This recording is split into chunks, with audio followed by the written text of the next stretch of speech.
What's happening? What's happening, party people? It's the New York Hardcore Chronicles Live, sponsored by New York Hardcore Comics.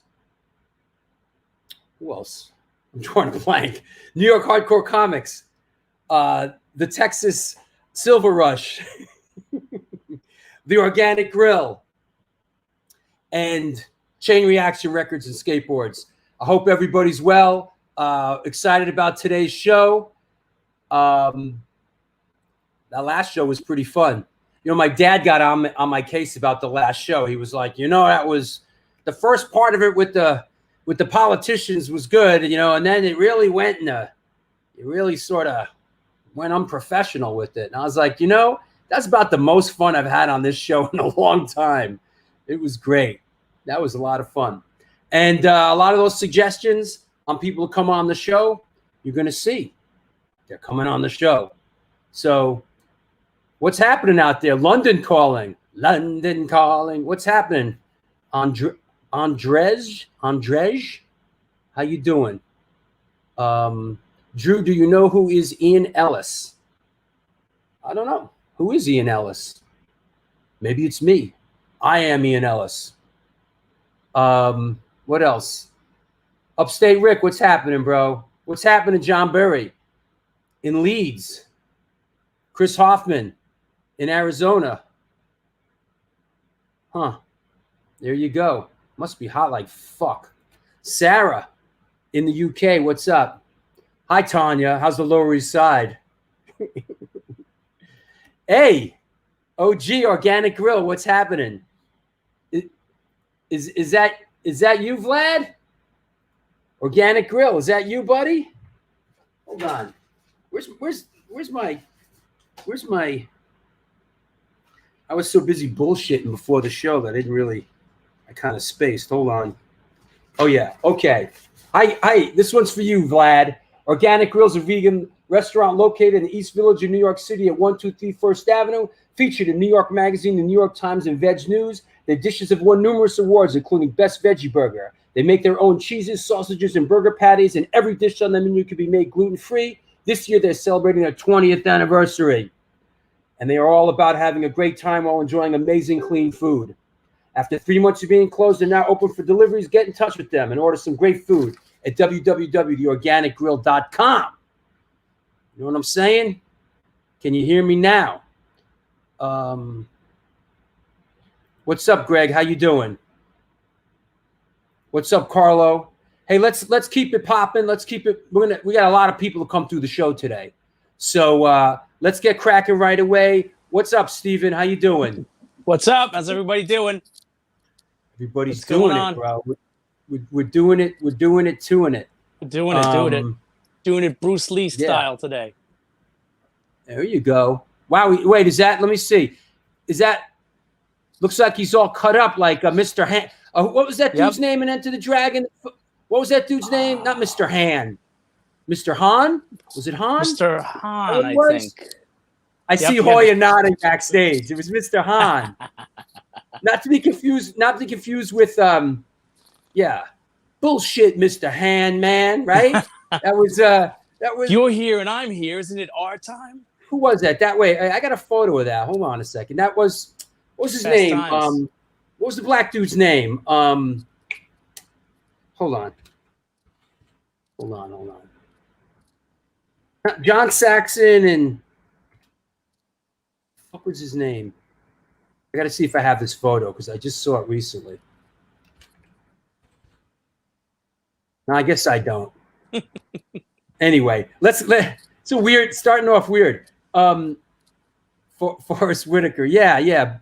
Hey, Mr. Han, who ordered this pizza? Right, that's Fast Times at Ridgemont High. Not Kareem Abdul-Jabbar. Not to do with the Fro and Enter the Dragon. Jim Kelly. Jim Kelly. You know what I'm saying? Jim Kelly, right. Thank you, bro. Yeah, John Saxon just died. I got a picture of him and Jim Kelly. Where the fuck is it, man? I saved a picture of them. I thought I saved it. Hold on. Jim Kelly. No, I don't know what happened. That sucks. It was a great picture. Enter the Dragon, maybe? All right, I'm failing. I'm flailing. I'm flailing miserably. Hey, let's go do picture of the day, huh? Let's do it. Let's do it to it. Let me find it. Let's make it great. Because that's what we do here. We make things great. So here we go. Picture of the day. Boom. Let's see what we got here. Yeah. I see a lot of phones, that's for sure. That's the new lighter. Yeah, right? All right. Anybody have any idea? Let's hear it. Post it up. Hold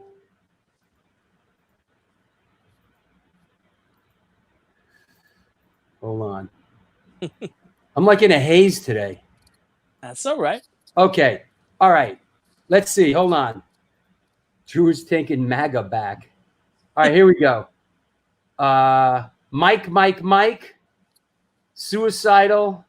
ST. Suicidal tendencies. Psycho Myco. Good one, Chucky. ST Mike Muir. Suicidal was my first live show ever. Amazing. All right, wow. So let's see. Wait, hold on. Whoa. Suicidal. Oh, wow. Stefan. Raceway Park, Old Bridge, New Jersey. Last year's suicidal tendencies. Damn. That guy's on point. That guy is on point. Yes, he is absolutely right. This was taken at the Bash, which was at Old Bridge, English Town. I guess that's what it was. And it was Rancid, Pennywise, Suicidal, L7, and Madball. And it had the makings of an epic day. It was music and craft beer, punk rock festival. Madball went on, and then they made everybody leave. They made us all evacuate the arena because there was a storm coming. Then they brought us all back in just in time for L7 and Suicidal, which featured Dave Lombardo killing it on drums. And then Pennywise. And then as Pennywise was ending, the rain started coming down. And Rancid played about 3-4 songs. And that was it. And Rancid, they cut the show. But Suicidal was awesome. Madball was awesome. L7 is a great show. But yeah, that was I guess whoever that was might have been was he at the show? Was who at the show? Who called it? Like he nailed the picture exactly. I would assume he was at the show, bro. That's his arm right there. But yeah, it was a great. In fact, that was the first show that I saw Mike, the new Madball guitar player, was at that show. We're gonna get to that. But Anthony says that Madball owned the fucking show. So they are. You know what? It's funny as one of those bands would like. You don't want to go on after them. You know, I mean, you don't want to go on after the mighty Madball. No, you don't want to go on after those guys. There's some bands that you just kind of go, you know what, we'll wait it out. We'll do the next show. Bands you don't want to go on after. The Who, Jimi Hendrix, Madball. Oh yeah. Anyway, great picture of the day, bro. I'll bring you back on later. I got to run a lot of animals through here today. That's it. I'll be back later. All right, cool. See you guys. Thank you, buddy. Meanwhile, in the collectible world, what's up with you? What's up, everybody? Yo, I'm a little out of it today. Why? Because I was with you yesterday. Oh, man, we had a great day. I pirated my own area and set up a real Rap Bones world. It was so great. The people that came, thank you so much. Like, it was a handful, like maybe 30 people rolled through during the whole time. A few people stayed. We had a great dinner in our back. Oh, and Slayer. At the end, it was beautiful. So thanks for coming out. What's your shirt? What's your shirt? Let me see your shirt. I got the Tommy Chong today for you because we know we stay high up in this bitch. You know how we do it. But I pulled the all-nighter where I literally woke up skateboarding when the sun came up. I was skateboarding all drunk on cognac. I just sat and sipped cognac all night. I haven't done that in so long. I left you when I left you guys. It When I left, it was just the hardcore motherfuckers, It man. went down. It went down after you left, Drew. It's like being backstage at the B&B. All right, let's get it on. All right, we got the toy of the day, and it's a really old toy. I don't really do these a lot. I like figurines, and I like stuff I can move and hold and touch. But you don't really play these anymore. But when we were kids, these were awesome. I got this Spider-Man game with the Fantastic Four, and I just think this is a beautiful piece. Someone actually, a friend of mine, dropped it off to me yesterday at the show, and just let me have it. So it's a cool piece, and you got a good picture of that there. Everybody see that? Yeah, everybody sees it. All right, now if you know anything about collecting, with most things, they're so old, no one's going to play with it. Actually, the parts are always the inside is always. We're going to talk about it today a little. Look, the inside is always whack, like there's nothing, just some cardboard cards. But the money shot on the collectible board game is always the board game, the board. I mean, it's just the artwork is cool. Is that Jack Kirby artwork? I'm not sure. This might be John Romita Jr. or John. Romita. Love John Romita Jr. Because he was John Romita Jr. It don't say on the box, but I always love getting new shit. This is a really nice piece. It's in nice condition, and everything's for sale that you see on the show. I had a lot of things out yesterday, and I'd really like to see everybody come out next week too. I'm going to do it at the same spot, 26th Street between 8th and 9th Avenue in New York City. We're going to start at 1 o'clock Saturday this time. I'm going to start at 1 to 6. The same thing. Come by. Maybe one show during the week. I got a little video clip that I'll send you. We can show them what goes down, kind of. They can get a visual of what they're going to come and hang. It was a good hang. It was DJ music. It was so cool. I was so, into like just owning the city yesterday. I just, I blew it up. It's as simple as you can say it. It was a fun day yesterday. It's hey, here's a question from our friend Sarah. Do you deliver international with your merch? No, I do not. I want to explain one thing about why I do the collectibles. I don't like eBay and marketplace and all that crap. I want to meet and greet with people and expose the world of toys and hear what they got to say. I like meeting people. That's why I'm into hardcore and the music I like, because we're all on the same level. We all talk, we all hang, we're family. I like that in my other business too. Like, this is a business for me now. I'm not working. I'm making money selling toys and finding toys. That's what I do. That's what I want to become next. I'm going to be a toy man. Watch. I'm going to have all the toys, and you can get them from me. That's it. Listen, you keep that hustle. Keep that hustle hustling. Yeah, man. So I'm excited to see Hoya, because he bangs them out of the park. We got the mighty Hoya Rock today. It's going to be epic. We'll bring you back up. We'll bring you back on to say hi to Hoya. Of course. All right, I'll talk to you in a bit. Woo, man. All right, now we're finding our groove. By the way, when we were talking about bands you don't want to follow, it's The Who, Jimi Hendrix, Madball, and Slayer. You definitely don't want to follow Slayer, man. Oh God, that's fucking funny. Somebody asked about the cops yesterday. No, the cops didn't bother us yesterday. Ratbone set up his thing in the park by his house, and we were all hanging out in a city park playing music and kind of doing social distancing. And yesterday was good. It was fun. It's fun to get out once in a while. No redeeming social value. They throw beer and God knows what else. Yeah, that's true.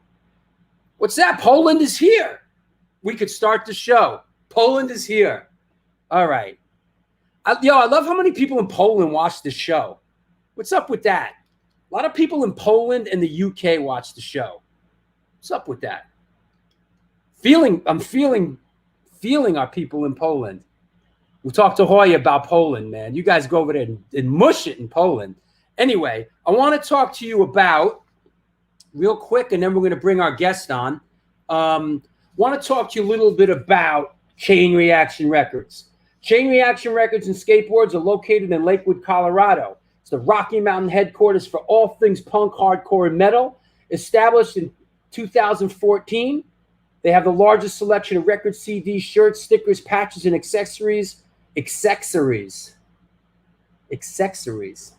Shows you where my head's at. Between Chicago and Los Angeles. From the pit to the ditch, they got you back. Get in touch with them at www.chainreaction.com. I want to bring on our sponsor, our good friend, Mr. Josh Lent from Chain Reaction Records and Skateboards. What's up, buddy? Cheers. How's it going, Drew? It's going well, man. Thanks for being a sponsor, and we're excited that you're a part of it, man. Absolutely. Super stoked to be part of this. Thanks for having me on, man. Yeah.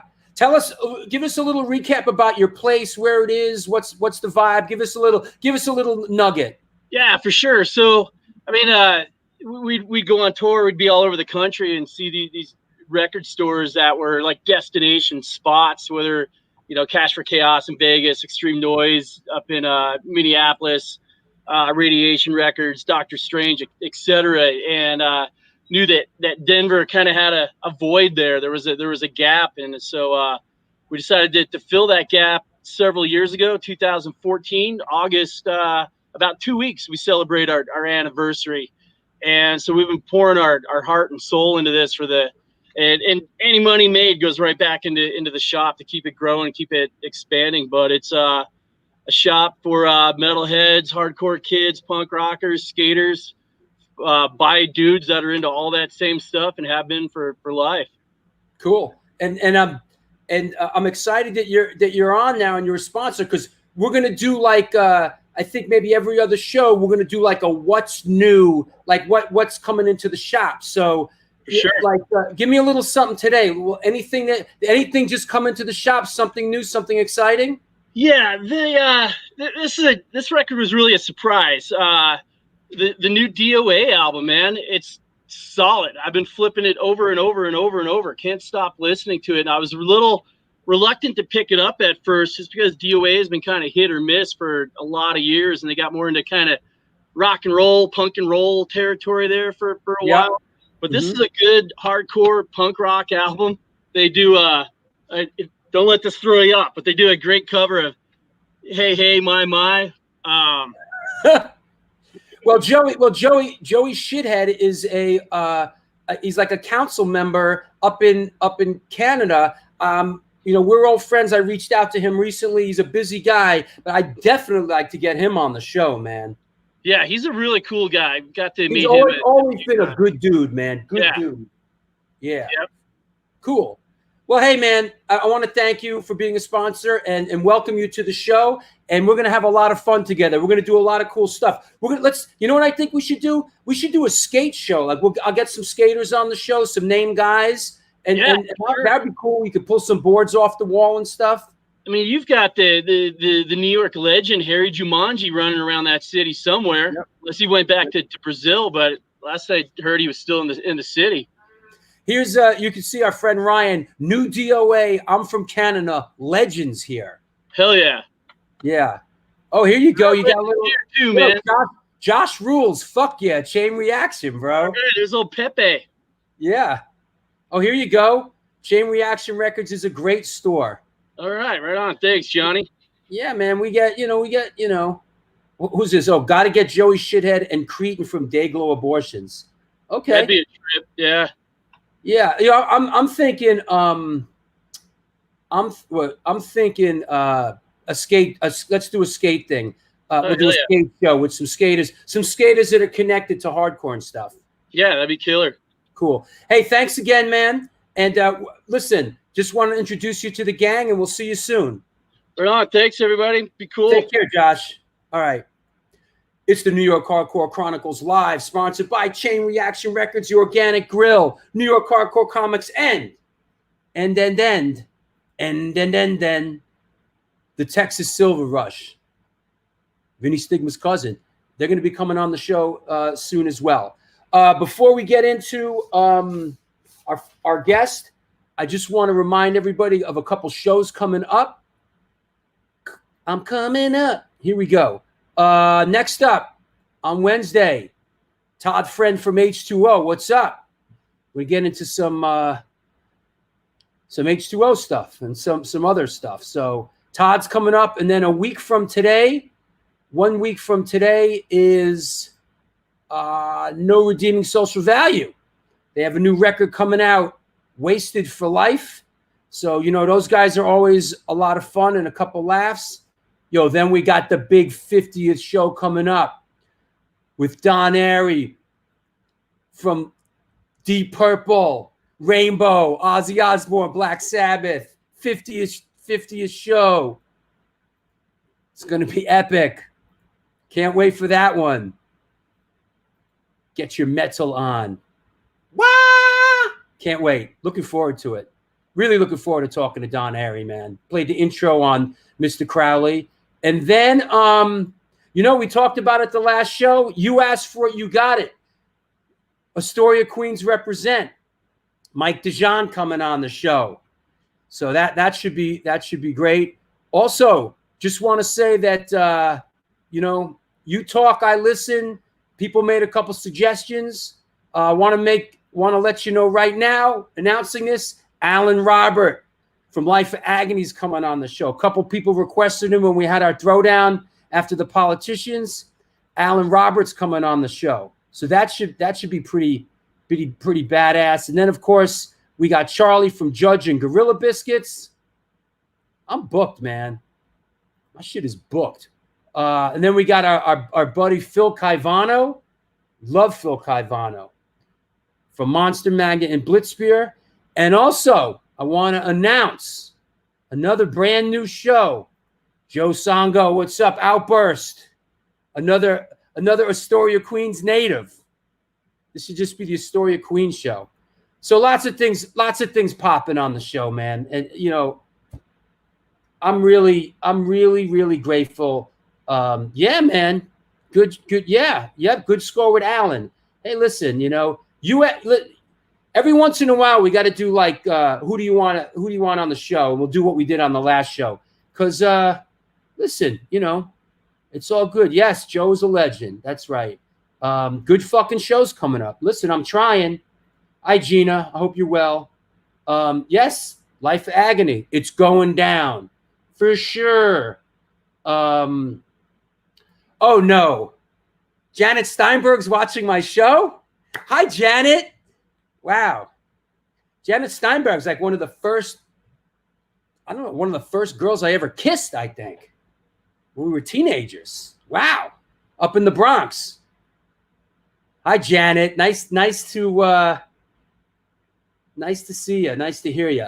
Oh, Israel. Yo, I'm working on Israel from the Bad Brains. Definitely talking to him today. It's on it. But let's not get into all that again. I just want to say this. I want to thank everybody for the support. It's your involvement with Patreon. That's what makes this show happen. So please go check it out. There's my Patreon page. I'm releasing all kinds of never before seen stuff, footage that's never been seen, outtakes from all my films. It's all going down on Patreon. So please go check it out and support this show. The more you support the show, the more of these shows I can do and keep this thing rolling. It's a success. It's going to be more successful. We got a couple of things down the road. It's a success because of you, not because of me. I just channel the spirits. You know what I mean? I just channel the spirits. Listen, one more motherfucker says get Bobby Hamball on the show, I'm going to delete you. Bobby fucking Hamball don't even know how to turn a computer on, and he has a fucking flip phone. So I don't want to hear anymore. Get Bobby Hamball on the show. For Christ's sake, man. God damn. Anyway, enough. I love Bobby Hamball. I do. But, you know, there's some people out there that are just not in this universe of social media and technology. And he's one of them. So there you go. Anyway, shout out from Amsterdam, from Jason Deranged. Hey, Jason from CreedConf, checking in. What's up, Jason? I hope you're well, bro. Wow. Here, get all 12 Scondato brothers on. Yeah, that's a good one. Hey, you know what? We're having laughs and we're having fun. So you know what's next? Our guest, because he's a funny guy. Let me see. Let me change a banner. Let me get it. How's that? Boom. We get the New York Hardcore logo on. All right? Everybody ready? Buckle up. Buckle up. Here we go. Today's guest is an American bass player, songwriter, born and raised in Queens, New York. He was a driving force in the revival of New York hardcore in the early 90s while playing in the bands Dmize, Crown of Scarhead, and of course, Madball. He was also a founding member of Hazen Street. He has toured the planet Earth many, many, many times through the years and has played on an incredible 9 Madball studio albums. Please welcome the Hoya Destroyer, Hoya Rock. What up, everybody? Finally made it. We have landed. The eagle has landed. The pigeon, the chubby pigeon has landed. How you doing, buddy? Good. Over here in the cave, waiting this pan fuckery shit out, going crazy, but staying busy. I like your setup, man.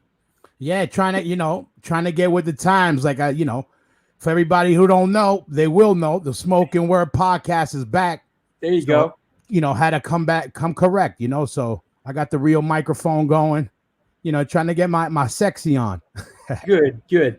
Hey, so let's kick it off with what's up with you? Like when this whole thing hit, weren't you guys ready to sort of do your run? Like what happened when the shit hit the fan? Yeah, it actually almost dropped. Like put it like this, we were supposed to fly out the Thursday of that week to start a tour in Europe with Knock Loose, Harm's Way. It was a big tour.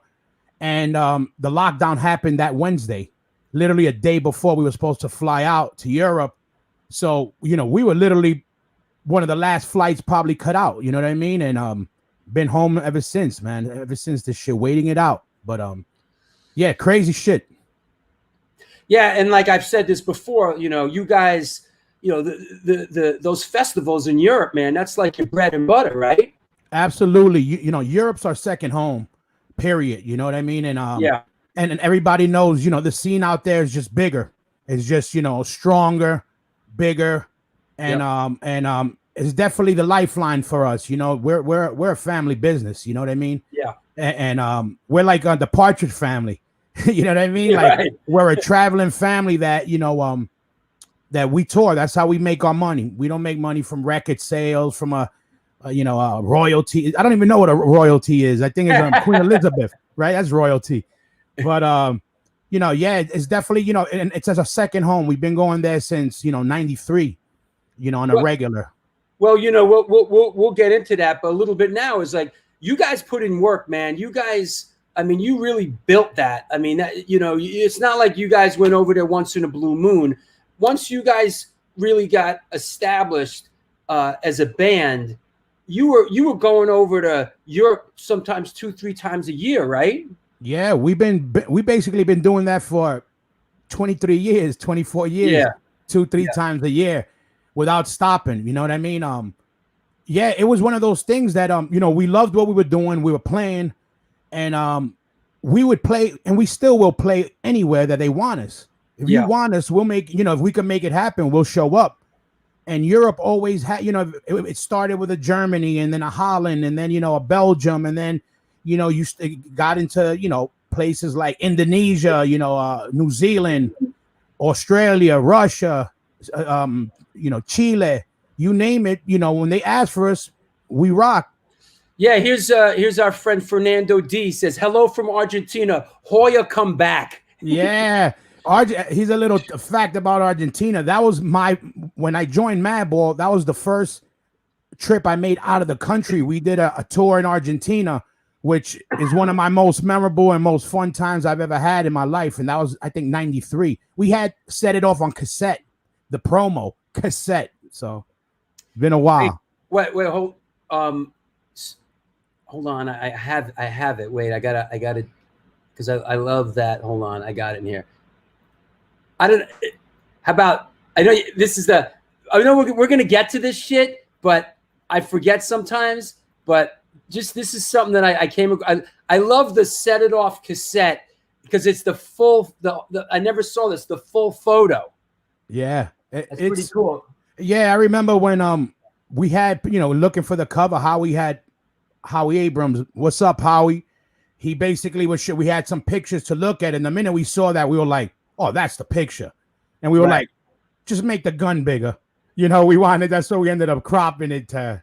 We wanted to make a statement with it, but we love that. That's my favorite, and to me, is right up there with the bomb blowing up, with the Cro-Mags record. And it's great. To me, that's how it's just some shit I would like to see. Gutter says I had to set it off cassette in prison. Yeah, it's a prison favorite. I can say that. Set it off as a classic. And yeah, people are like, yo, I've never seen that. I never saw it. I never saw, when I was doing some research, I came across it, Yeah, so, it's cool. I think the cassette's the only one that had the full picture, to be honest with you. So. That's badass. Our friend Dashia, Madball has been a constant in my life since the early 90s. One of my only constants. You guys helped me stay strong during some rough times, Hoya. No, good shit, man. Again, we glad, we make music from the heart. We don't ever think it's gonna affect people, but when it helps people out, again, we feel that shit. You know what I mean? That means a lot to us because we just doing what we love. So when people love what we do, the love gets bigger. You know what I mean? It just gets passed back and forth. You know what I mean? For sure. Tell us a little bit about how did you get into this music thing? Did you grow up around music? Were you in a musical home? And how did you gravitate to bass? Or give us a little take on that. Yeah, well, basically in my house there was always music being played, and my father's a singer, so he was always singing, but Spanish music, obviously. But my older brother, he was always into hardcore and extreme metal and all the crazy shit.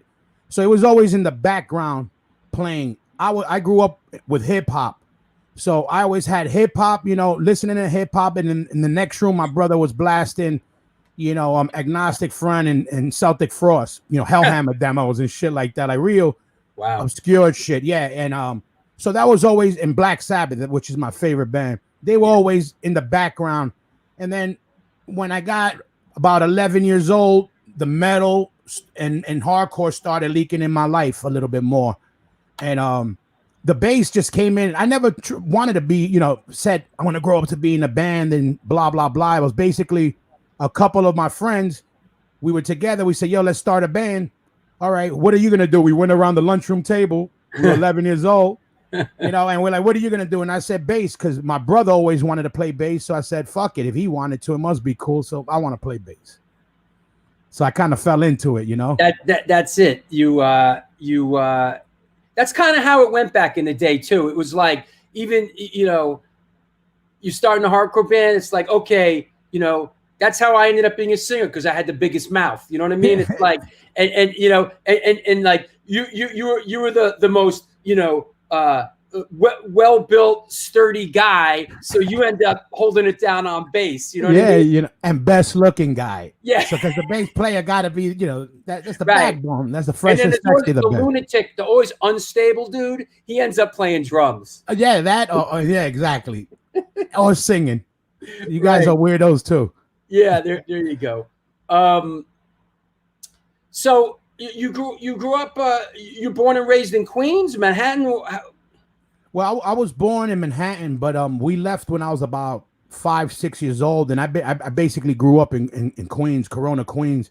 I was there my whole life till about 7 years ago or so, and I moved to South Florida, and that's where I've been. Just it's the Caribbean for people from New York. You know what I mean? It's like all palm trees, but yet we could drive there. So I wanted a better life for my son too, so I said, hey, let's go out there and see what Florida got to offer. Yeah, it's I know a couple of you guys are down there, and it's bringing up a family. It's nicer than, I don't say nicer, but it's a little bit different. You can spread out a little bit, Yeah, no, I like it a lot. It's, again, New York. Nothing's better than New York, but it's also a different New York and an expensive New York. So unless I'm gonna be able to live somewhere nice, I can't help you. Hey, Jamal says, Hoya grew up with El Gran Combo on one side of the house and Venom on the other. Basically, it was something like that. Yeah. It was a lot. There was always definitely a lot of music, and coming from Corona, Queens, there was always a lot of music. You had Guido kids, you had Black and Latin kids. So you had freestyle music on one block, you had hip hop on another block, and then you had, metalhead dudes, in the park doing their thing. And I ended up with the hardcore dudes. That was more my lane. It was the thing I related to the most. For sure. And so tell us, how did Dmize come in? I mean, Dmize was the first band you were formally in. How did Dmize form, and give me a little timeline on that? Well, yeah, it was basically like I said. We had a band before we had instruments. We would sit around the table. That's and say, cool. Okay, let's start a band. It was me, Beto, who used to play in he used to play in 25 to Life, and he actually played Rob Rosario. Yeah, and he played on the Hold It Down record. It was me, him, my friend Rodolfo, and my boy Elmo. We basically were like, my boy Rodolfo was into hip hop, but the rest of us were into metal and hardcore. So, hey, let's start a band. So we used to talk about it, but nothing really came out of it. Right. But fast forward a couple years, we were about 15 years old. We were sitting in front of my house drinking 40s. And one of my other boys, who already had been in a couple other local bands in the area, we were sitting around and we were listening to Crucial Chaos. Sure. And we were listening to it, and they were playing some of the worst fucking music I've ever heard in my life. And I was sitting there, and just me with my big mouth, I said, if that shit could get on the radio, we could get on the radio. Just talking shit. And then my boy Jeer, the first singer of Dmize, said, hey, then let's start a band. And I said, all right, bet, let's start a band. All right, what we're going to call it? And he sat there for a minute and said, I said we call it Dmize with a Z. I didn't even know what it meant. He goes, it means the end, but we spell it with a Z. I said, all right, Dmize. And there you go. And then Dmize has started. So again, out of just my big mouth talking shit, I had to back up what I said, And what's going on with everybody? Are you losing weight? What's going on, everybody? What's going on? Like, are you in the training? Like everyone's chiming in. Like, what's going on, bro? Well, look, and I'm glad all you guys are looking at my fresh and sexy, but ladies, feel free to drop a line, No, yeah, I've been doing a lot of heavy bag work. Just I took this lockdown shit like a prison sentence, a jail sentence. I know it ain't really a jail sentence. Shout out to all my boys locked down or who were formerly locked down, but that shit could fuck with your head in a lot of ways. Just being in, you reflect. And I said, I needed to let some shit out, just being frustrated with work and everything, and started eating a little cleaner, training a lot, and just trying to keep it fresh. I might have to take you up. I've gained 25 pounds in this thing. Yeah, it's crazy. I'm pretty good with it. I feel good. Just, going through the motions, and you got a nice fan club here that's like checking the lines, man, Yeah. Shout out to everybody out there. Yeah, for sure. So Dmize kind of does its thing. You start playing out. You play CB's, you play Castle Heights a lot, right? Nah, not even Castle Heights was actually not around at that time. We were banned from a lot of places because of the affiliation of all our people.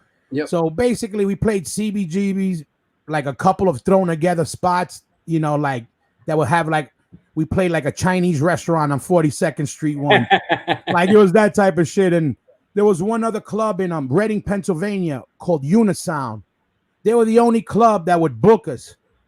They didn't care about anything, and they had love for us. And we basically would play, whatever we could scrounge up in New York, and then Unisound. In all reality, we didn't play no more than 15 shows ever. Wow.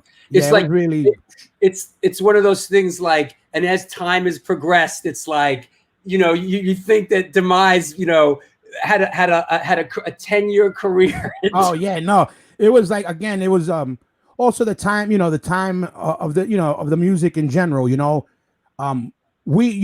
had a lot of friends, and bands and stuff, but we had our own world. We weren't, we would all go to CBs. We went to all the shows, but it was different. We weren't in the circle with everybody.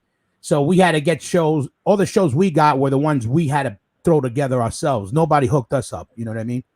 Yeah, it's like that back then. Especially when you have a reputation following you around. People get spooked. I don't know, for some reason, Castle Heights. My bad there. Or Castle Fights. Yeah. But a little funny thing though, we grew up hanging out right across the street. That was our neighborhood. That's why I made the connection, because Corona, Queens. That's where I went to my head. Yeah, Jackson Heights was our that was our home base. So literally Castle Heights was like across the street from an old bar we used to all hang out called Kennedy's, which ain't there no more. But that whole Jackson Heights, that was ground zero. Gotcha. Now, before we get into the Madball thing, let me ask you about this. This here. Sid pointed this out to me. I actually wasn't hip to this. This is so you played on the first Crown Scarhead? Well, yeah. Well, this is kind of the thing.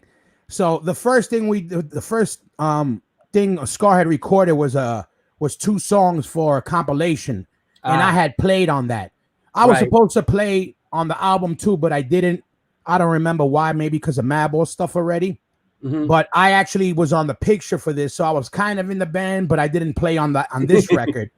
But I had recorded the first 2 tracks that Scarhead ever did. They basically told me, hey, you know how Ezek is, let's jump on.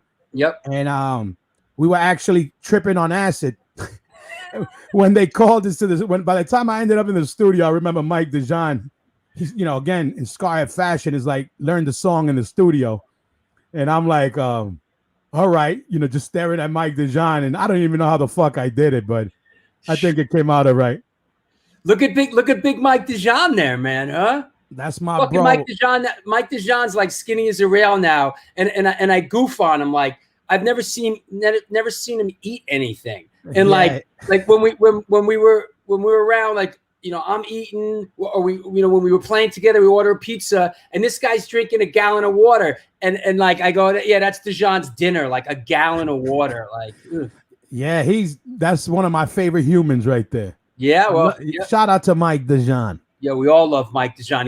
He's coming on the show soon. Yep. Yeah, a real Queens guy right there. Oh yeah, that's my man. That's my man. Everybody, all those guys in that picture minus one, I was close to. I am close to.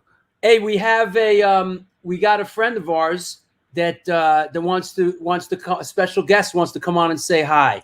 So Sofia Vergara. What's that? Sofia Vergara. Oh, okay. No, but better yet, Warren Lee. Yeah. Sayonara. What's going on? I want combination platter. I'm 38. What up? That's my bro right there. What's going on? Chilling, talking shit with Drew. Shout out to the Afghanistan podcast. Yeah, the Afghanistan podcast. Everyone go check that out. Hey, what's up with your podcast, Warren? Warren, tell us about your podcast. Yeah, the podcast, we actually put out the episode with Hoya last night, right? So his episode is out today. If everyone wants to go check it out, it's on YouTube and iTunes and stuff, the Afghanistan podcast. So that's pretty cool. We had fun doing that, right, Hoya? So. Yeah. Always good to talk shit. They're always welcome to come on my show and pitch their shit. Hey, so hang with us a little bit, Warren. We're gonna keep going through the Hoya story here. Yeah, no problem, man. I'll be here. Yeah, because obviously you're a part of it as well, So you guys are all hanging out in Queens. How'd you meet Freddie, Hoya? Well, it was actually we were hanging out in the basement. In my basement, MQ was tattooing down there at the time, and actually living there at the same time with me back in the day. And I remember people would always drop by, and Ezek showed up with Freddie, and I knew of Freddie because I had seen him play, the AF jump on stage and shit, and I had the Madball 7-inch. So he had just came up to New York, I guess, for the summer at the time. I don't know if he was officially living there yet, but he came down. We hung out in the basement, hung out bullshit, and then, the next thing you know, we're on the avenue every night, just hanging and just, it just happened like that, just hanging out, but Ezek and everybody. And Madball was already sort of functioning, but not really as a touring band, right? They put out what they put out. They had the Suckers and yeah. What was the first one? Ball of Destruction. Ball of Destruction. Yeah. Like that was like a kind of like a studio thing with Roger, right? Yeah, basically the Ball of Destruction wasn't done yet, but it was they had started to mess with some songs, and I'm actually on the cover. Yeah, I was gonna say, you're on the cover. Drop Many Suckers. Yeah, right? my legs on there, but because you and Narc, right? Yeah, Narc and Narc's brother Steve Huey. What it was all the AF guys that were in the band, and they felt corny, like being the same dudes in this, kind of like. They felt like they were just kind of using themselves, like what do you call recycling themselves. Well, yeah. So basically, they threw us together and just to take the picture. Wasn't it Roger's idea originally that everyone in Madball was supposed to wear masks, right? Yeah. Little shout out. Slipknot was not the first to want to rock masks. That was Roger's idea, right? Everyone had masks except for Freddie. So. Exactly. The whole idea, the concept mainly was because it was all AF dudes, and they didn't want to just, they wanted to kind of. I guess just change the faces, I guess. That's funny. Yeah, it is. Speaking of Stephen Huey, hold on. I got yeah, shout out to Steve Huey, Fly Right Tattoo. Fly Right Tattoos. Sans. Speaking of Stephen Huey, how about this? Boom. Yeah. Right? That's that. He was using like, it felt like he was using a sword, an Excalibur sword on my chest. Oh man, that but yeah, that's my bro too, and he's actually, he's the originator of one of our Madballs that we have to this day. Yeah, the first one, right? The first, yeah, the Set It Off one. And wait, hold on, let's see that, Warren.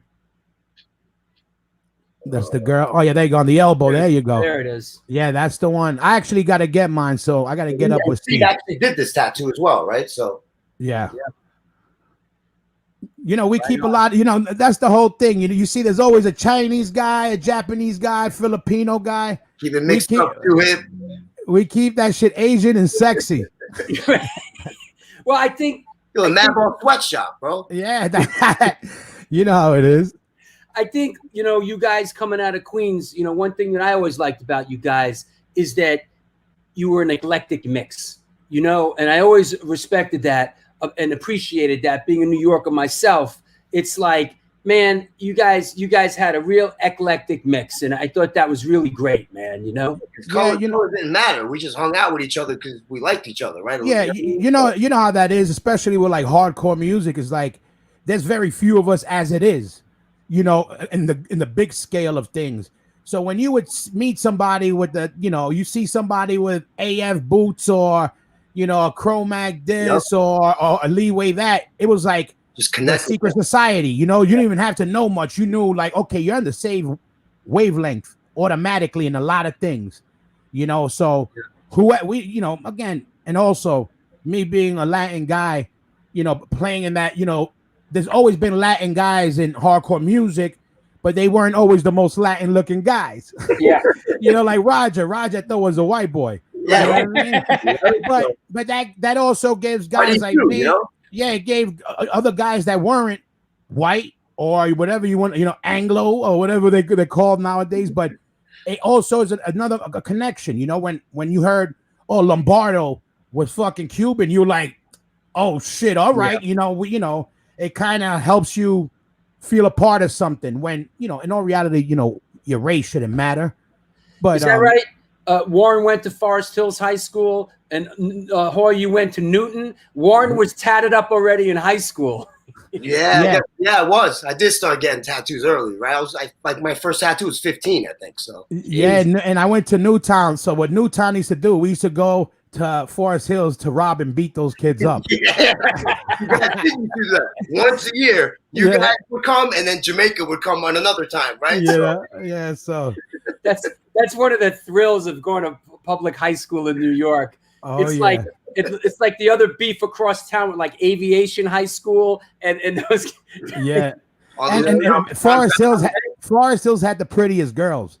I actually signed up for high school to try to get to Forest Hills, but let's just say my grades weren't up to par. There you go. Forest Hills in the house. Lenny and Michelle from Crazy Eddie. Yeah. I was born in Forest Hills. Yeah, that's all right. I still live here now, right? That's like kind of where I grew up around here too. So I love Forest Hills. Lenny says people still come over and make the kids from Forest Hills High School run their shit. True. Jamaica, all the schools used to come to Forest Hills, and once a year, right? It was in groups. Like everyone, like almost Jamaica would talk to Newtown, like we'll take this weekend. You guys, it was like, dude. It was like a tradition. You know, it was like kids in the suburbs threw the toilet paper on trees. We would go to other schools and, borrow things. So Madball gets signed to Roadrunner, right? And you were in the mix. You were in the mix when that was happening. How did that come about? I mean, you went from 2 singles to, hey, we're getting signed to Roadrunner. And what was the vibe with getting signed to Roadrunner? Yeah, that even happened kind of crazy because again, Madball was we never took it as this is gonna be what we do for our lives. They had put the 7-inch out, and then some shows had started. They started getting offered some shows, and at the same time, simultaneously, Dmize broke up. So we were already hanging out, and Roger went to Florida to the Harley Davidson school. So Roger was the bass player for Madball. So automatically they said, they asked me, hey, you want to jump in and fill in for a couple of shows?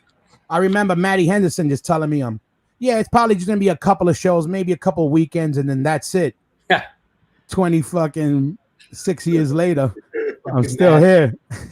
But yeah, we kind of fell into it, and once we started playing shows, it's funny because this is one of those stories that we all have our own. Everybody in the band, I think, has their own version of it, and I don't know which one is real. Of course, I gotta get to the bottom of it with Howie. But I remember we were gonna get we were talking to I want to say I forgot the label that they were on. It was a friend of Rogers, Rat Skate Record. It was something like that had put out.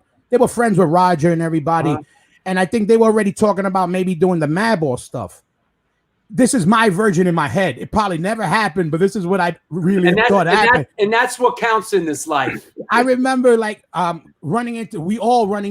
of us running into Howie, and then, hey, what's up kind of thing. And Howie already had love for the band. He had put out the first Ball of Destruction with In Effect Records. Yep. Oh, right. That's right. Rack Cage Records. In Effect was sort of like a sub of Relativity. Yeah. Yep. And I remember for me it was Howie saying, "Oh shit, you guys are gonna do something." Yo, I'm at Roadrunner.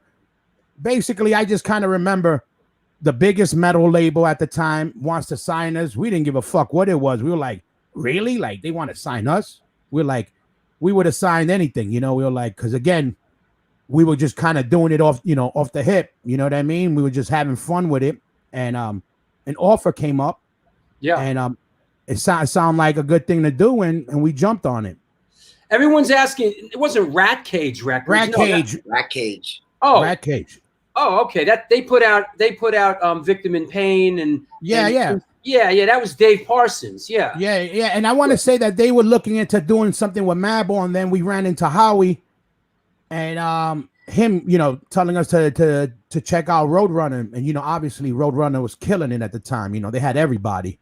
Well, yeah, I mean, Biohazard, Typo Negative, Life Agony, Sepultura. Yeah, Typo. It was all that. Everybody, man. And we were on early on too. We loved Obituary back then. They were great. We still do. Come home with all the stacks of CDs, right? That's how you got all the new music. With all the stacks of CDs. It's crazy those days because again, there was no money at all. So me and Freddie would go to Roadrunner and say, yeah, could we get the new Kill Your Mother 3 times with an upside down cross record? Oh yeah, we need 10 of those.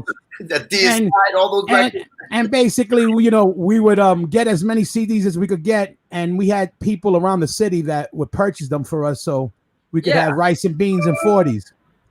So. Listen, everybody would do that. You'd go down to what on St. Mark's? Bleecker Bob's? No, we one on St. Mark's. Oh, St. Mark's. What am I drawing a blank? There was a couple of people that helped. St. Mark's Sounds. There was a couple of people that would help us out, but I won't blow them up because they were. Some people just straight up, that was their hustle, yo. That was us. I won't lie. You know, again, you know, we don't, you know, again, you know, we were living day by day. We still are, you know what I mean? It's so we had to make shit happen. And thank God for Gorgoth and fucking, you know, you know, but you know, I also love metal. You know, I grew up with metal too, so I got to discover a lot of bands while we were selling their CDs. So shout out to Machine Head. Yeah, well, right. That's how we discovered Machine Head. Right? You know, again, sure. But yeah, Machine Head was on Roadrunner. You know, Ryan's bringing up something about my videos and how up in Canada they got played in a lot, and music. Basically, my videos they introduced to people in Canada. Of course, the Madball Down by Law video, Punishment, Shades of Grey specifically. Yeah, man, those videos got a lot of play. Hoya, let's talk a little bit about that first Madball video I did, Down by Law, and I love this little story about how that came around and when I approached you guys. You guys were like, "What the fuck?" Yeah, like again, you know, it was at a time when the whole video thing was just popping off every band. But back then, you had to have a crazy budget for a video. And we had approached Roadrunner about getting a video. And basically, all their money was put into Typo or Sepultura, whoever it was. You know, and they were cool with it. But we basically, there was no chance of us getting a video. And I remember you coming up to us saying, you want to do the Madball video. And we were like, well, you know, we don't got no money for it. And I remember you saying, I don't give a shit. I want to be the guy who does the first Madball video. And we were like, hell yeah. And we talked about it before. You know, that day, even the day we ended up recording the video, you know, earlier that day, we didn't take it seriously because we almost felt a little bit like, you know, you were giving us a handout. You know, we know it was out of love, but we kind of felt like, man, you know, the only reason we even get in this is because people kind of just feel like they want to help us out. So we were kind of like lackadaisical with everything that day, but we showed up and we went to Manhattan Ave, that little alleyway right there next to next to the Puck building in right there on Lafayette. Yeah, and then we set up, and you know, again, that's to this day one of my favorite videos. You know, definitely the hardest video we did, and the hardest one, and the essence of the band, you know, came out in that video. To this day. You know, we're glad you did it, and we're glad that we rocked with it too. You know, listen, I'm still that way, man. You know, if I want to do something, money doesn't really concern me in this life. You know, I'll be okay, man. Yeah, I'll be okay here in my rent-controlled studio apartment. If I want to, you know, make art, that's what my passion is, and I know you two can relate because that's what resonates for me. That's you know. When I'm gone, people aren't going to say, "Oh wow, you know, he made a bunch of money." Who gives a fuck about that? You know, it's going to be he made some art. Yep. You know, I want to show you a picture, and this is from right around the same time, and this kind of shit really inspired me to make that video because I really felt that at the time you guys were bringing it back.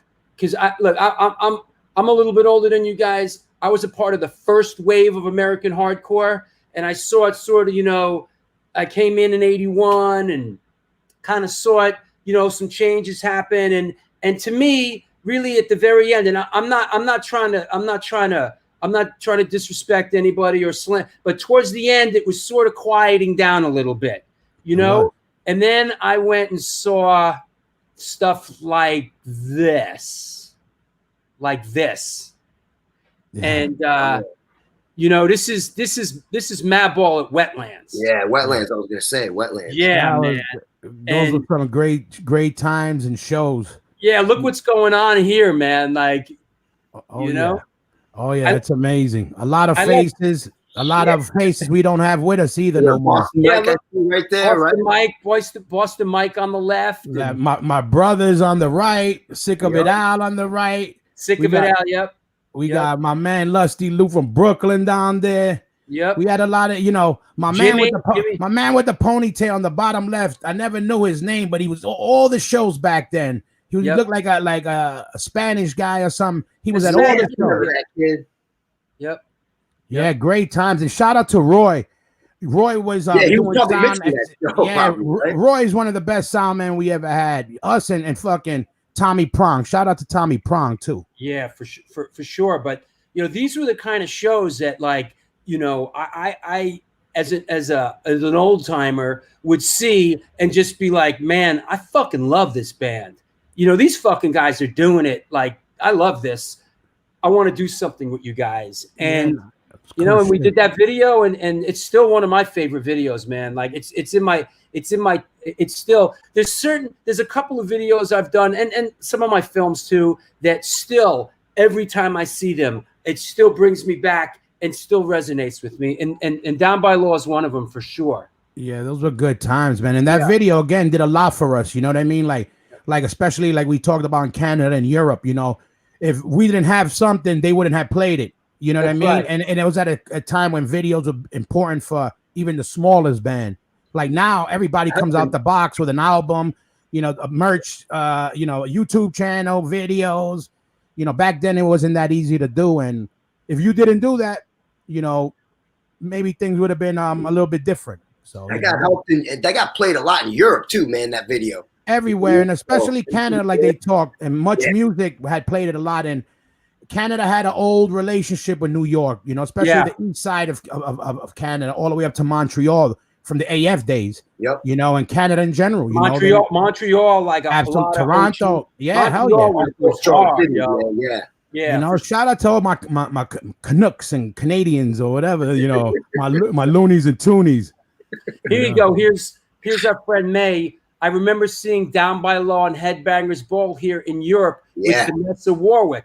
And it's just one of those things because like we pieced Down by Law together. Like I put Down by Law together with like leftovers from these videos up here that were big videos. I would, if there was leftover film, I put it in the fridge. That's a roll, a half a roll, shit like that. So the footage the film that was left over from the Typo Negative Black #1 or from Run DMC, I gathered it up and that's how we did that video when I came to you guys, and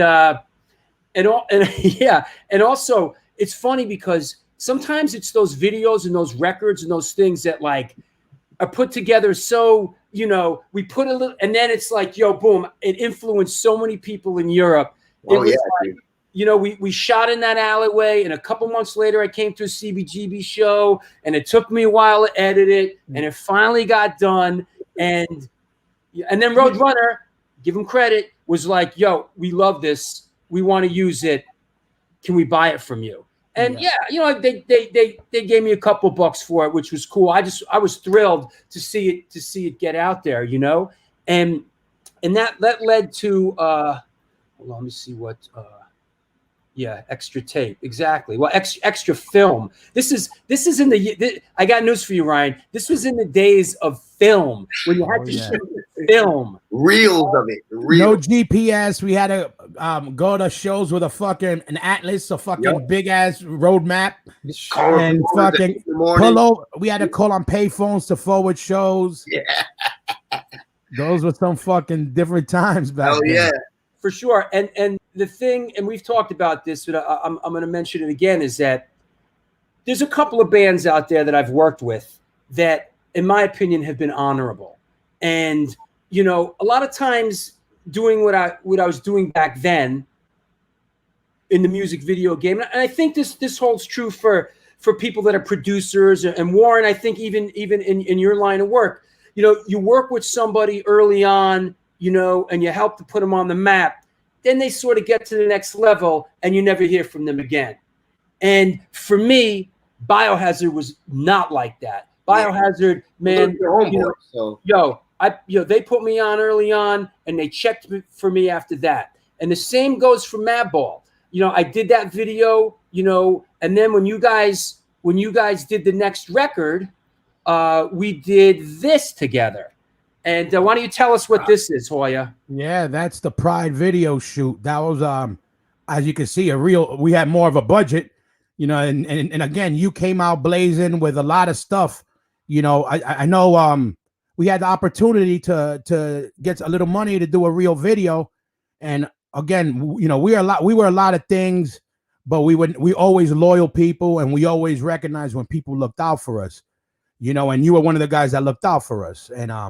And we loved your work on top of that. So this was in Brooklyn. I forgot the year, but man, that was a great day, man. A special day. Yeah, that spot. Remember that spot? It's all gentrified now, but Yeah, no, we had a lot of that day. We have a lot of good people that we lost that were in that video. Yeah. And Ernie, just that whole Ernie, Double O, Two Hip, OZ, it was a special time, for the band and for everybody, for all of us. And again, that was, our second album. We were doing things a little bit more. There you go. A lot more, we were coming into our own skin at that time more. Yeah. And again, another great video, did a lot of good for us. And it's, a song to this day, we're playing. So yeah, that was it was just another one of those things, looking back, it just captured the moment, and back then it's not like it is now where you just pull this fucking thing out and capture the moment. Back then it took a lot to capture the moment, and then you wouldn't always capture the moment. Right. Yeah. I mean, so, that was a great one, and I know those videos really resonated with a lot of people. And it's like it's funny because we talked about okay, that's true. I totally forgot about this. I remember that video debuting in a Wetlands show. I don't even remember that. I remember that. Now, I remember that. They it was like a thing and they put it on and like it was a nice moment. Yeah. I wish I was there. Yeah. I don't remember that shit, but good shit. Yeah, but it's like the kind of thing. Like I think we talked about this when I did your show, about how you do, and even like the Dmize thing. You do something, and at the time it's like, okay, yeah, cool, But as time goes on, it just grows. It just becomes a classic, right? Yeah. I think when people think about shit too much, you could tell it's thought out. These things weren't too thought out. It was more the passion that the people behind the scenes and doing the music and making the videos happen had, that resonated, I think. You know what I mean? We talked roughly, we would like this, that kind of stuff. But none of us sat down and had no meetings on how these videos were going to look. We all kind of knew we wanted something to represent us and something that'd be able to hang with everybody else. That's what Madball always was. We wanted to show that hardcore music can hang with any music, visually, sonically, in every way, and it does. And you guys learned a lot, man. I mean, along the way, because I'm always keep a half an eye on you, and like the videos you've done in the past, and you guys figured it out. Yeah, again, it's all we know, and it's basically, and none of it is fake. Whatever you see is us. So if you like it or not, it's a part of us. It's our vision, our ideas, our say so on how we want it. Nobody owns Madball but us. You know what I mean? And still tour like you're like Animals, right? So you know what I mean? That's like one of the main bands that has always kept it. We were lucky. We basically always did what we wanted, how we wanted it. Yeah. Period. And I think people throughout the years learned to respect us for it. Who's that handsome guy there? There you go. Shout out to my boy Shane. My bro Shane took that picture. Yep. Yeah, that was from that Jersey show that you were talking about earlier. Yeah. Oh, is that right? Yep. Yeah. Oh, I was about to say this looks like one of those bangers. This looks like the fucking Rocks Gilder or some shit. Yeah. No, this one was actually in New Jersey. That was the one this guy was talking about, Mike, and it was, again, shout out to Rancid, Pennywise, all those people. You know, we had a couple shows that we had with them during that tour. We were one of the bands that got to play that day. A big storm happened, but yeah, it was a good time, man, and to be able to do shit like that, you know, in our hometown, because festivals like that don't really fuck with us in the States. Yeah, you know, hey, because Hoya, let me ask you about your gear a little bit. Yeah. You're playing a jazz bass there. Is that your go-to? No, I'm a P bass guy. That day, my boy brought that for me because I had flown in and my bass was getting worked on. But I'm a straight up P bass guy. You know, that's my shit. Fender P bass, and this is all I fucking need. This is my magic right here. See that? This ain't my old box I lost, but there's all this other shit out on the market now. Crystal balls and fucking shit with like 10 holes in it. All that shit is cute. But all you need is a Fender and that, and you could plug me into a clock radio speaker, and I'm gonna make it bump. You know that Sanzamp bass driver, you know, who designed it was, you know, one of my oldest friends in the world, Zum, who from Fryette Amplification. Yep. You know, he designed that fucking thing. Yeah, yes, Ryan, a Sanzamp, and like. You know what I like? Who's the first? Wait, I think Craig was the first one, right, to show that to us. No. He may think he was. I'm gonna give a little. That's my shit. They don't hook me up with nothing. But again, like Fender, I'd pay for the rest of my life for that Sanzamp box and a Fender. Roger was playing bass, and again, friends with those guys. I actually went to the little shop they had in 48th Street or wherever they had it. Yeah. And I want to say also, I was one of the first representatives for them in Europe because I was never into pedals. I was never a gearhead. Right. And Roger was playing bass, and Roger told me, yo, check out this EQ box. And I go, I don't really fuck with those things. He goes, no, check it out. It's a DI. To be honest with you, I didn't even know what a DI was. Yeah. But I knew when I fucked with it, I was getting a sound that I loved. And I ended up going to Europe for a bunch of tours. And every night in Europe, every fucking sound man would tell me, what the hell is that box? Yep. And then I started, throughout, as time went on, I was learning. I was like, man, even the sound guy, I love the sound, and these fucking sound guys are loving it. And I never, and that's my go-to, man. To this day, I won't go nowhere without it. If I got a Sanzamp, I'm good. I can play a broomstick with 2 strings, and I'll be good. And I like bass players. I mean, just in what we do to a certain, like bass players, they keep it fucking simple, man. I like playing with Tristan in Antidote. I love Zum, but when Zum was in the band, he had like a pedal board and all this shit, and we had to wait 20 minutes for him to set up. I love the dude. That's my boy. Yo, Tristan shows up in the band, and he like has one thing, plugs it right in, and let's fucking rock. And like, I love that about it. I love hardcore bass players that just plug it in and and don't get too funky, Yeah, no, people forget it's a bass. That's what it should sound like. Yeah. A bass fills in the sound between the guitar and the drums. Yep. That's what you need. If the bass fills in the space, that's what people start forgetting about what a bass is. And they wanted to sound like a guitar. Then they want it louder than the guitar. Then they want to be heard. Then they, I don't want to be heard. I want to be felt. That's the difference between me and other people, style wise. I love tones and all that. You need a good tone, but I'm all about that low end.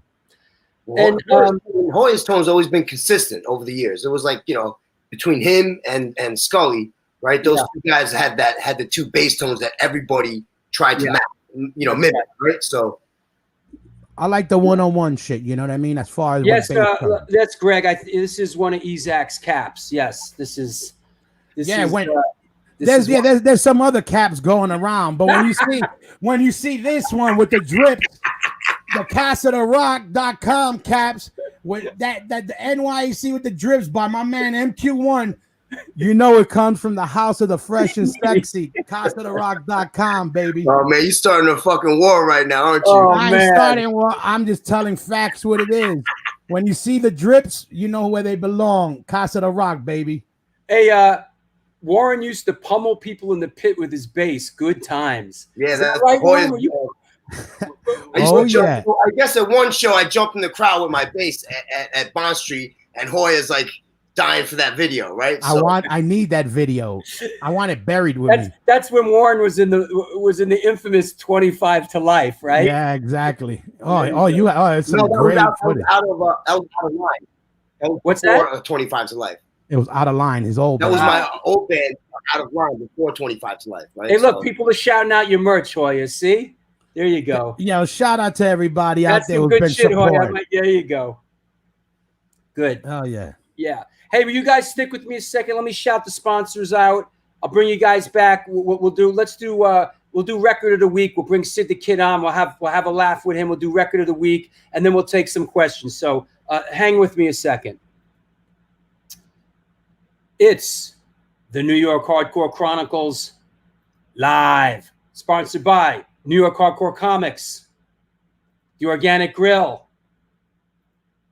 the Texas Gold Rush, and now Chain Reaction Records and Skateboards. I hope you're well. I hope you're enjoying the show, and it's a great one. We've got Hoya Rock from Madball on. Our special guest is Warren Lee, and we're poking around. We're having some fun. What else? I mentioned a couple of upcoming shows.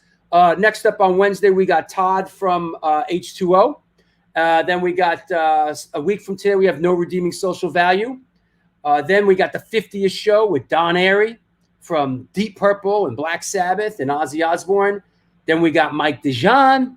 We got Alan from Life of Agony. We got Charlie from Gorilla Biscuits, Phil Caivano. What can I say? The show is a success. The show's doing well. It's doing well because you support it. Please, if you can, go check out my Patreon page. That's what makes this whole thing tick. I saw that since the show started, somebody jumped on board, John Harmon. So I want to shout out my newest patron, John Harmon. Thank you, John. I appreciate it. I'm putting all kinds of great, never before seen stuff on this Patreon. It's like our private page, because I'm not putting this shit on the internet anymore to have it passed around like a cheap Tijuana hooker. So now on this Patreon page, I just put some never before seen footage of me and Johnny Rotten, a Warzone show from 1993, some outtakes from the Take Elitist video. I'm going deep into the Stone Films NYC archives, and I hope you can go deep with me. So check out my Patreon page. If you have, I want to thank you, because I'm just a super blessed guy to be doing something I love doing and be connected with the community like this. I mean, this is great. I didn't plan for this. I've always wanted to do something like this, but this is just something that happened in the middle of this sort of crazy world that we live in, So, and I'm thrilled about it. So thank you. What else? New sponsors. Oh, Godfather's Bar in Saipan. What's up? Shouting out Scott Dottino, original bass player Mucky Pup. He's got a place in Saipan, Godfather's Bar. He just sent me a bunch of cool stuff. So if you're ever down in Saipan and you want to get a drink, there you go. Yes. Ann, how are you? Become a Patreon. You won't regret it. Thank you, Ann. I hope you're well, Ann. Nice to see you. That's great. Patreon is awesome. The videos released are so worth it. Thank you. Don't drag your feet, people. It's $2 a month, $5 a month. Go check it out. Contribute to my Patreon, please. It's what keeps this ball rolling, man. What can I tell you? Everybody likes free. Everybody likes free. If it's free, it's for me, right? But support the show. Don't be a taker. Don't just be a taker in this life. You can't go through this life and just be a taker. You got to give a little bit. Giving's good. You know? Yeah, I saw your pictures from Normandy. Those were amazing. Wow. That's like a dream of mine to go to Normandy, France. You know? That's like a dream of mine. You know, Anne and Wim from Antwerp are good friends, lovers of New York hardcore. Anyway, let's keep it going. I think I covered everything. Oh, here you go. Let me shout out the Texas Silva Rush. The Texas Silva Rush is a jewelry design firm and boutique store located in the birthplace of Texas country music scene in Fredericksburg, Texas. They specialize in working with musicians in all music genres to create unique one-off pieces, as well as to style them for stage, album covers, promo photos, and social media exposure. Their client list includes Rock and Roll Hall of Famers Greg Rollet, Ringo Starr, and of course, Agnostic Front. During this current pandemic, all information online sales are being taken, their Facebook and Instagram pages, and of course, www.texassilverrush.com. Check them out, Texas Silva Rush. That's Vinny Stigma's cousin. And he's going to be coming on the show pretty soon as well. Yes, please, take me to Normandy next time. This is a dream of mine, you know. And yes, Dejan's coming on the show. We're going to ask him about the Cro-Mags malfunction cover. Paul, thank you. We're doing a great job. And yeah, you know, fantastic. Okay, so yes, I think I covered everything, right? Good. Let's keep it moving and grooving. Let me clear the deck. Sid the Kid, I'm going to let you on the show, but don't hijack it, all right? Trying to be a nice fucking guy here. I'm going to let you on the show. I'm going to let you talk to some of your friends. We're going to do record of the week. I'm going to set it up right now. Don't hijack the show. We love you, bro. Ladies and gentlemen, boys and girls of all ages, here he is, Sid the Kid. All right? Here's Hoya. Here's Warren. Don't torment us, bro. Okay? I like the hat. Yeah, I know. Oh shit. Yeah, Oh, okay. I like that one. You know what? You leave him on as long as he wants, all right? What's going on, guys? Welcome everyone to the Sid the Kid hour. Yeah. And here's your host, Sid the Kid. I'm not Rat Bones. I'm here just to state the facts, man. State the facts. There you go. Yo, Rap Bone. What up, Rat Bone? What's up, Rap Bone? What up, people? What up, Sid and Hoya and Warren? How are you guys, man? All right. Hey, hey everybody, the gang's all here. Let's do record of the week. I don't know what Sid sent me. Here we go. Tell us. Oh, boom. Backfire. Tell. I don't know a lot about this band. So Sid, let's hear it. All right. Well, obviously, you know, for those who don't know about this band, they're one of those really hidden gems, if you want to get into that. From Europe, they're one of those bands. If you just hear them, the first 2 songs in, you're immediately hooked. And I remember getting this record back in, I believe, 98 on CD. This was recorded, I believe, in November of 95 and released in early 96 by Lost and Found. You know, it's just a straight hardcore record. There's no slow breakdowns. It's just literally the songs average no more than maybe 2.5 minutes, but they keep every song to the point. It's a short record. Great band. So to speak, yeah, it top to bottom, there's no slow song. There's no boring track. It's just top to bottom, like one of those records I could listen to, you know, straight front to back with no problem on it at all. From Holland. Where's it? Hoya, give me a take on these guys. Yeah, they're old friends of ours, and they're, you know, they're one of the guys that represented for Holland in the early days. You know, I mean, in our early days, not your early days, but very good friends and a great band. And they did their thing. You know, they were the bands out there. One of the bands touring a lot out there. And a good friend of mine, he passed away. He was the original drummer. Rest in peace to Richie. But yeah, they repped, man. They repped the hardcore we know. You know what I mean? From know that, from the attitude to the music and to everything about them. So, you know, shout out to all my Dutch people out there. And Richie would come out to the Lower East Side and hang out with us all the time. He would stay for like a week. Yeah, you know what I mean? He would come chill with us, and a big love of everything New York hardcore. You know, every era and everything in them. great people. Yeah, I mean, like they were around up till I believe a couple of years ago. Actually, realizing that, I mean, like that band was around for a good minute, but they were one of those bands you could not. Are they still around? Do they still play? No. I believe they stopped playing actually about 3 years ago. They stopped playing. Yeah, they popped up like for a festival or two. They'll come together. We saw them during the summer, but exactly like what Sid said, they really don't play. But I think they'll do a couple of things here and there if the opportunity pops up. They'll throw some together.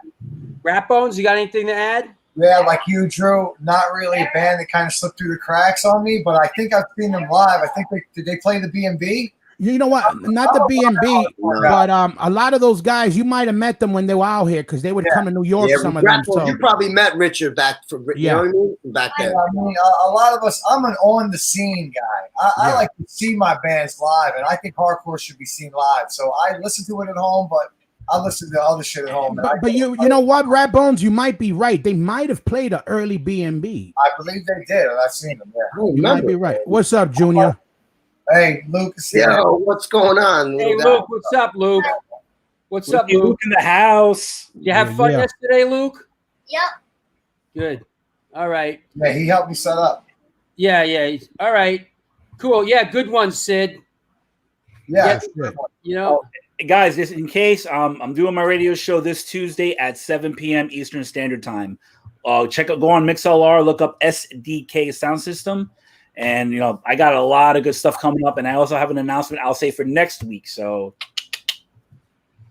okay, Sid, you did good today. Thank you, buddy. Hey, I do what I can for the show, guys. You do, bro. Listen, I bust your balls, but listen, part of the reason this show is great is because of you, dude. So thank you. Oh, Drew, actually, really quick, when you premiered the Pride video at the Wetland show, which I was at, that show was the first time AF came back in 4 years. I remember that moment. I didn't know that was a video. I remember it now.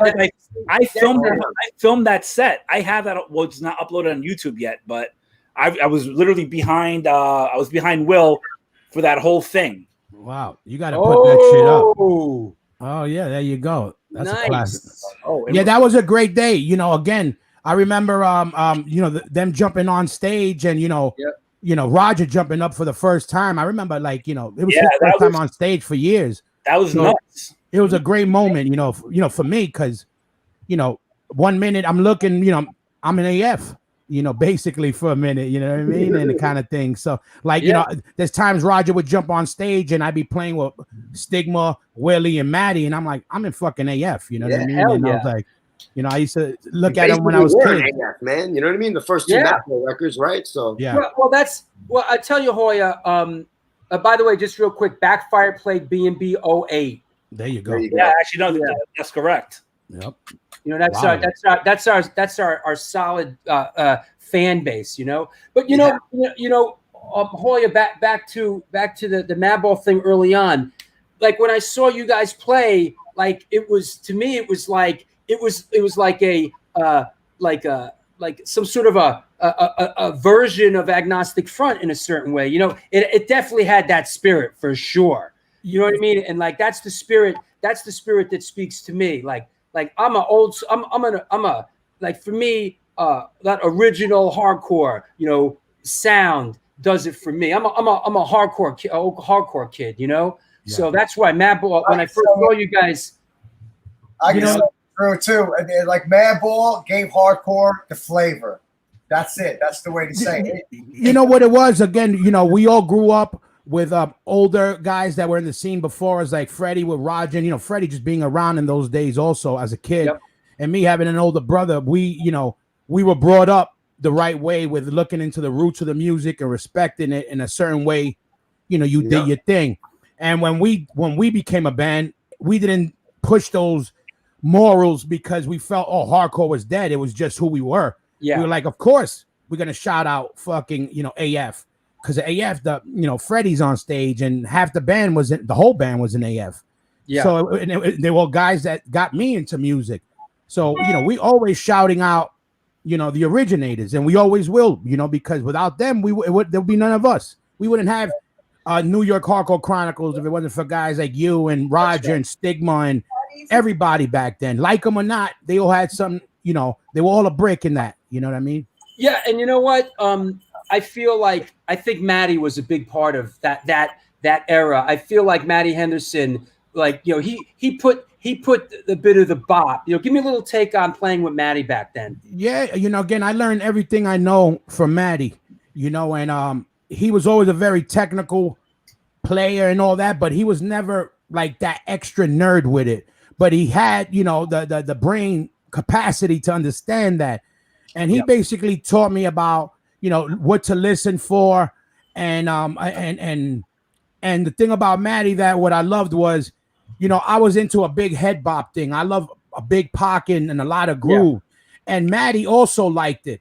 But I kind of held back in the early days because I said, I'm going to tell these AF dudes, oh, make it head bop like a Rakim song. I'm like, oh, these motherfuckers don't want to hear that, you know.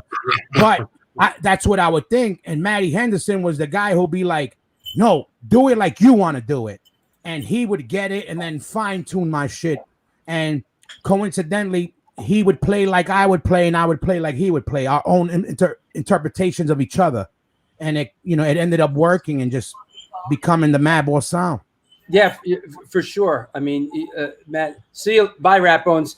Also, Matt Henderson too. You know, all his solos on one voice, dude. That that showed a lot of hardcore kids like, oh wow, look, you could actually, you know, play solos, like, you know what I mean, and make them sound good and fit in the songs, right? So yeah, you know, again, they were like they brought Willie and Matty brought that, you know, that a different kind of swag. They had that Stevie Ray Vaughan swag, and I was bringing that Rakim swag with the Raw Deal swag. That, you know, that was my, you know, we loved that head bob, we loved the big pocket, and we met in the middle, and became Madball.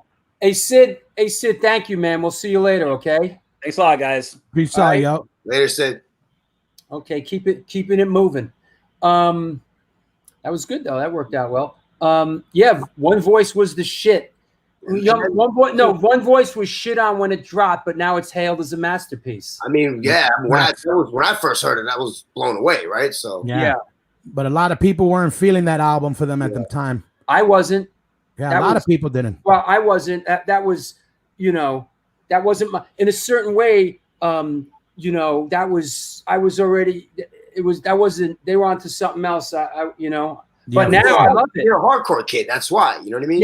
Yeah. Like I was more like a Met, right? Hoya. I'm more always the like when I'm on. When I was on tour with Slayer, I was always a hardcore kid. When I hang out with Hoya, I'm the metal guy, right? So that's what we try to do. We took that album. And I said, okay, Madball should be some of that, but swag it out more.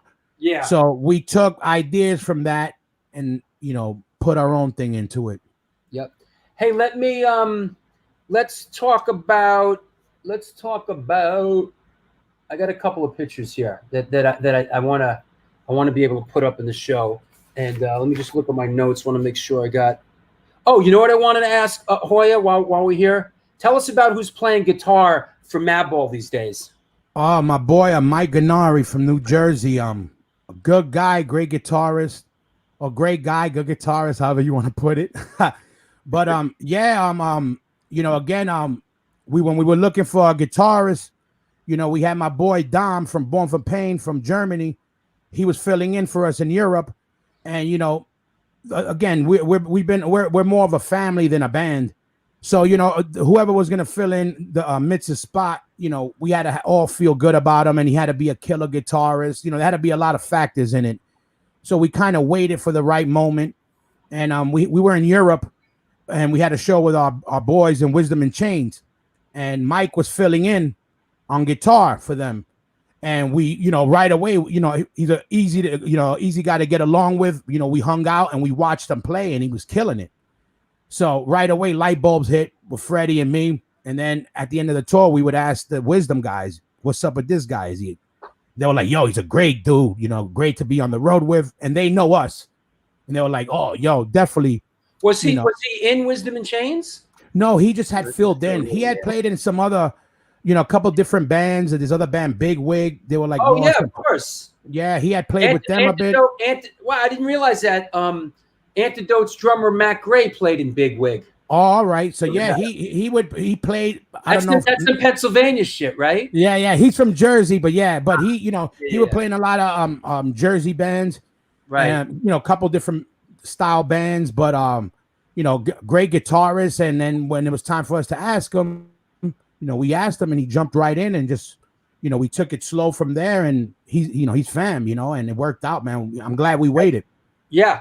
Hey, I want to recognize here Alan Robert from Life of Agony says, Yo. always loved sharing the stage with Hoya and Madball over the years, watching them blow it up from the side. Much respect. Yeah, shout out to Life of Agony, man.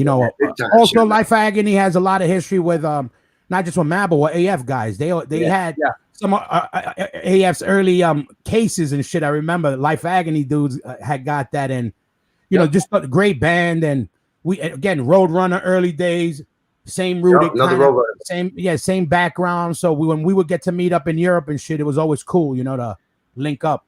Absolutely. And I just want to remind everybody, I just announced this show today that Alan Roberts going to be on the show Wednesday, August 19th. Super excited about that. He's going to be talking about playing in Life of Agony, and of course all the great art he does, his Beauty of Horror, Killogy and Crawl to Me. Great artist. This should be a really cool show with our friend Alan Robert, who's a good dude. And you got one of Life of Agony's biggest stars right there. Right there. Bullshit, bro. If you look at a certain Life of Agony video, you might see a certain Chinese face in there. I won't say no names, Warren Lee. Is that through and through? Yeah. Yeah, through and through. I'm in the video at one point. That's Hoya's, Hoya loves my shining moments, right? So Hoya'll never let you live it down. Hey, that Life of Agony through and through video, here you go. Roadrunner Records did a lot for the scene at the end of the day. In a certain way they did, They did. For sure, they got good bands, man, from New York. You know what I mean? To Howie, to Monty, all those. I gotta say, even when we were on the label, we also knew we weren't the main band on the label, but they had a lot of love for us. And I like to say that, we were their pit bulls. Not just as people. They had dudes that were representing a real scene that they all understood, and some of them came from, and they knew they needed somebody like that also on the roster. They had the metal shit locked down, but then they were locking down that hardcore shit. You know what I mean? I think Madball is also one of the only bands that, like, bro, you guys were able to leave Roadrunner on good terms. You know what I mean? Yeah. We never got dropped from Road. That's the thing. We never got dropped from Roadrunner. And another thing is we never had a Blue Grape deal. Shout out to all the Blue Grape people. That is fucking true. They never robbed us, because again, it was they treated us with that hardcore, with that same type of. We almost worked on a handshake. There were contracts, of course, but even when we left the label, you didn't have the Blue Grape deal. Nope. So how did you guys do your merch back then? It was no contract. It was it was kind of done like how we do stuff now. There was no real contract. Those Roadrunner contracts and those Century Media contacts, and because I was managing bands back then, and it was like they signed your band, but they signed your merch too, and it was cross collateralized, meaning if you took a bunch of money and to make the record, and the record didn't sell, they'd make up for it out of your merchandise money. Oh yeah. So it never, you were always, hey, we're fucking selling tons of merch, but they're using it to pay off your debt, and to pay off that friggin' tour bus, and to pay off that fantasy, Again, it was like, we had done stuff with them, but we were never held to nothing with them. And even when we got off a Roadrunner, it was us asking to leave because, again, we knew we weren't a priority, right? And they were starting to get into the typos and the bigger, the biohazards and the other stuff that was kind of becoming a lot more mainstream. Nickelback eventually. So, again, a lot of love for those guys, and they did that, it helped Madball. They definitely helped put our name, especially in Europe. They got our name out there and in front of the right people. I'm looking for here you go. Puerto Rico. You guys ever play in Puerto Rico? Yeah, man. Shout out to all my Coco Pelados out there. We got to play Puerto Rico. AF had played Puerto Rico a couple of times, and Madball played there. I don't know, many years ago. But shout out to all my Puerto Ricans out there. People forget, man. There was a lot of big skinhead scene that was part of the New York scene at one point. Oh yeah, with a lot of the Puerto Rican kids out there. You know, the CCP. Yeah. Those guys. Yup. And yeah, they love it, man. You know, again, Latin dudes, Latin people think it's all about merengue and stuff like that. But we're passionate people, and what music is more passionate than hardcore, you know? Yeah, absolutely. I want to ask you about. Let's talk a little bit about this briefly, Hoya. Why don't you fill us in on the history of this and explain what it is? Hazen Street, yeah. It definitely was a group that we put. Well, a big part of that group, the guys in that picture, is my boy Chad Gilbert from Newfound Glory, and real hardcore kid. You know, basically he was good friends with Toby, and you know, we all met him through Toby, and he's a great dude, and he had an idea of wanting to play with dudes that, you know, which bands he loved, and it ended up being all of us. You know, he had some songs. We got in the studio, we put them together for fun, you know, and just kind of put a demo together. And the next thing you know, the guys from Good Charlotte, they were having they had a sub, whatever you call it, part of Epic. They were given a label, and they ended up signing us. So we ended up, you know, pushing the Hazen Street shit for about a year or so, pretty hard. Again, it was something we did out of fun, you know, something different and something fun, and it kind of took off for a minute there. It's a good record, man. Yeah, it's a good record. And didn't you guys you played the bowl? You got back together and played the bowl like a bunch of years ago, right? Yeah, we did that. We got together. We threw that, you know, we did one of those. We even did, we went to Europe and we did a couple of shows a couple of years ago too. You know, Japan, 2 or 3 festivals. Yeah, we did Japan back then. Yeah, we got a lot of cool opportunities, that band, stuff that we normally wouldn't have done with Madball. Just because it was Fernando's asking, is that like pouring a bus? Yeah, like having a bus in America. Yo, crazy. Somebody's asking, is that Mackie? Yeah, of course. That's the one and only Mac Dog. Yeah, baddest drummer out there. Mackie. But yeah, that's Toby. That's my boy Dave Kennedy. That's Antonio Banderas. Oh no, that's me. Mackie and Freddie. And yeah, you know, all good friends to this day, all family. And shout out to James Coffee. That's Dave Kennedy's coffee spot in San Diego. Yep. Hey, our friend Joe Amato saying, how many people out there know where Hazen Street is? Well, ask Freddie. He knows. Yeah, that's where that name came from. So yeah, well, if anybody who doesn't know, Hazen Street was the street that Rikers Island jail, whatever it is, prison jail. I don't know what you convicts call it, but it's the avenue that when Freddie spent a little time there, became an inspiration for the name of the band. There you go. Hey, I want to put up another photo. Actually, hold on. Let me shout out one quick sponsor here, and we'll keep it rolling. It's the New York Hardcore Chronicles Live, sponsored by New York Hardcore Comics. New York Hardcore Comics opened in 2014 when lifelong friends Devo the Pro and Lee Fairley combined their collections and obsessions for comic books, punk rock, toys, statues, magic, the gathering, and all things horror. The store is located at 117 Main Street in Dobbs Ferry, New York. If you want to support them during this pandemic, please contact them via email at NewYorkHardcoreComics@gmail.com or any social media channel for an exclusive store package. That's New York Hardcore Comics. We love them. They love us. Our guest today is Hoya Rock from Madball, Hazen Street, and Dmize. Our special guest is Warren Lee from Pitchfork. It's question time. Anybody got any questions? Please post them up. Let's do a couple questions. We're starting to head down the home stretch. It's been a fucking fun show. I got to say that. So let's post up a couple questions and fucking save your stupid shit for later. I don't want to hear it. Let's see what else. All right, here we go. Let's get ready for some dumb shit. No. Well, I was gonna say, speaking of shout out to, what up, LD? LD and Narc. Narc, what up? Boy, you know, you guys are getting a lot of love, Warren. Thank you. See. Come on, let's go. So as people post some questions, I came across this picture. I might have shown it to you once before, Hoya, but this was like deep in my archives, man. And I came across this, and I like it because, you know, Boston Mike's in the picture. Oh, damn! Look at that squad, huh? Crazy, right? Crazy, yeah. Dino, Mike, Factory, huh? Yeah, that's from the right. That's what's his face from Spine Shank. Spine right? Shank, yeah. What was that kid? What's his kid's name? Was it Johnny? Johnny. Yeah, right.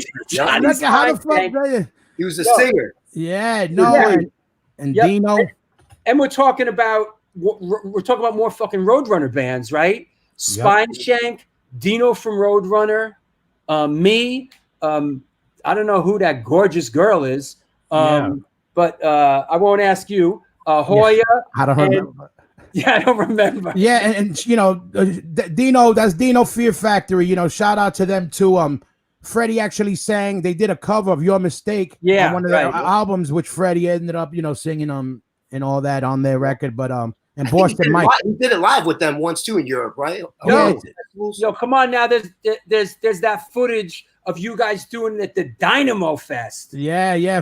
Freddie jumped on stage with them to do Your Mistake, and also a Machine Head used to get, you know, Matty Henderson and Lou from Sick of It All, and they would do Hard Times, you know, in those days. We would play a lot of festivals with these guys back then. I want to find that. That's a great picture. Hold on. Yeah, my mustache looks dope in that. That first show you guys played in LA, right? You know, he was there. Yeah, no, we ended up talking back then, and I know, you know, they were starting off, and we would talk whenever we ran into each other. They were good dudes, man. Yeah. Spine Shank, right. Forgot all about. I'm surprised I remember his name too. Like to invite some people out for this next song. Hold on. There you go. Yo, let's do this. Hold on. Just for why not? Let me get this together. Hold on. Get rid of that. Let's do this. Let's do this. Boom, boom, boom. Boom. Oh, there you go. Yeah, there you go. Invite some people out for this next song. There's a cover song that you can find. Orion. That's a wet t-shirt contest, and I think he won.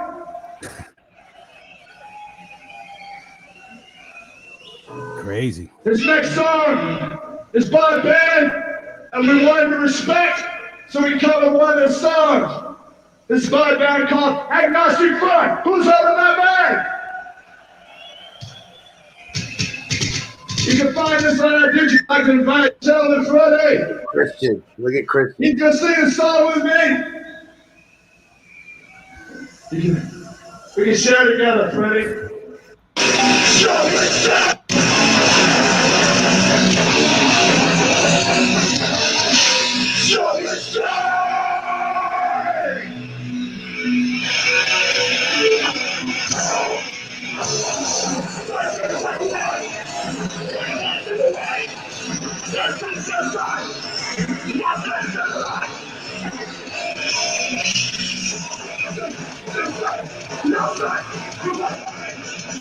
Crazy. All right. That's hard. Dynamo 95. Yeah. You remember who headlined that year? Or Biohazard. Biohazard. They did one night, but the day they played, I think the day after us. I think Biohazard played the last night. You know. Yeah. The guys who did us, it was either Ministry or Typo or some shit like that. Yeah. Pretty crazy. Yeah. But that was. I mean, you look back to Dynamo 95. That was the peak of the Biohazard wave, man. They headlined Dynamo. Yeah, they murked it. That I remember people talking about them. You know, like I seen the footage after, but I remember people like. But that was the year they say that was the Roadrunner. There was like 20 Roadrunner bands on Dynamo that year. Oh yeah, definitely they ran that shit that year. You know, everybody, Machine Head, them, Doggy Dog, you know, everybody. Even Lombardo played that day, but with his old band, Grip Inc. Yeah, there you go. Look, Grip John Inc, Holland, yeah, Grip Inc. Lombardo played. Yep, Yep. there you go. Yep. Talk about Dynamo. Yeah. That was Boy, remember your cable was even long enough? That Like, was our worst show ever in the world. That's like my biggest regret. Why? Because of everything. Like, first of all, everything that could go wrong went wrong. Because you know, they said you're playing a festival. The festivals we played before that was in a parking lot for 500 people. right. You know what I mean? On top of a milk crates. You know, that was a festival. And then they tell us, okay, you're going on at 1:30. And I'm like, who the fuck is gonna want to see us at 1:30? Now we're gonna be in front of this big ass stage with nobody in front of it. Then we go on stage, but when the first band went on and the shit was packed, and then on top of that, when Freddie had the flu, this was before COVID, and then on top of that, my guitar cord didn't even reach my microphone stand. If you're watching the video, I had to bring the mic halfway in the middle of the stage because we never played a stage that big. Wow. On top of that, Freddie kicks Maddie's guitar pedal off in one part and just feedback throughout the whole place. Wow. Another part, Freddie falls off the stage. Shit. Like you name it, it happened to us, and it just happened to be in the biggest show of our lives. And yo, Freddie looks real young there. That was that the first time you were over in Europe? Yeah, here. Freddie got sick on that Dynamo tour. Yeah, he was sick. No, our first time was in '94. That was in '95. So we had gone like once or twice, but definitely our first real festival though. Like, yeah, I mean, and that's a hell of a festival, man. You know, that put us on the map. You know, and I guess the one good thing that came out of it was, you know, just the rawness of everything getting fucked up. I guess made us stick out from just being like. You know, nothing was polished, but it was, you know, we play with balls, you know what I mean? And we just try to hit people over the head with what we knew. Yep. Crazy. Hey, here's the last of my pictures here. I like this one here. A young Hoya, you know. Corona. I'm like 10 years old. Is that Corona? Yeah, I'm in front of my old house in Corona, and that's an MQ throw up. And, is that right? Yeah, you see the MQ, that white one, and that M to the right behind my head. And again, I remember that day. He had a camera that had like 3 photos left. Because again, you know, in those days, you know, even to buy film cost money. You know what I mean? Like, wow. Not everybody had a camera, and he was like, "Yo, let me tell you." I said, "Let me jump in front of this picture," and I tried to do my Run DMC. Yeah, but I was about 10 years old. So if you were 10, what was MQ a little bit older than you? A little bit older, a couple years older than me. Yeah. Wow, I've seen this picture. I had no idea. I didn't that it was an MQ tag behind. Yeah, that was that big M, the big outline with white, and then there's that M he did next to it. It was in pink with the outline. And I actually heard from MQ today because you were coming on the show. Oh yeah, that's my bro right there. Like there you go. I was 10 years old, and we were, you know, the graffiti shit was always a part of our life. You know. Yeah, I mean, you guys started out as a graffiti crew, right? Yeah, you know, I mean, like, basically, yeah, but like, M was a real writer, you know. I would write because I would chill with M, and if you were around, you'd pick up a can, a marker, and cop a tag, but it was always a part of us, you know. Hardcore always had a lot of graffiti, hip-hop had graffiti, our neighborhood had graffiti in it, so. Yeah, it was, and growing up with M, you know, I was around it all the time, so. Absolutely.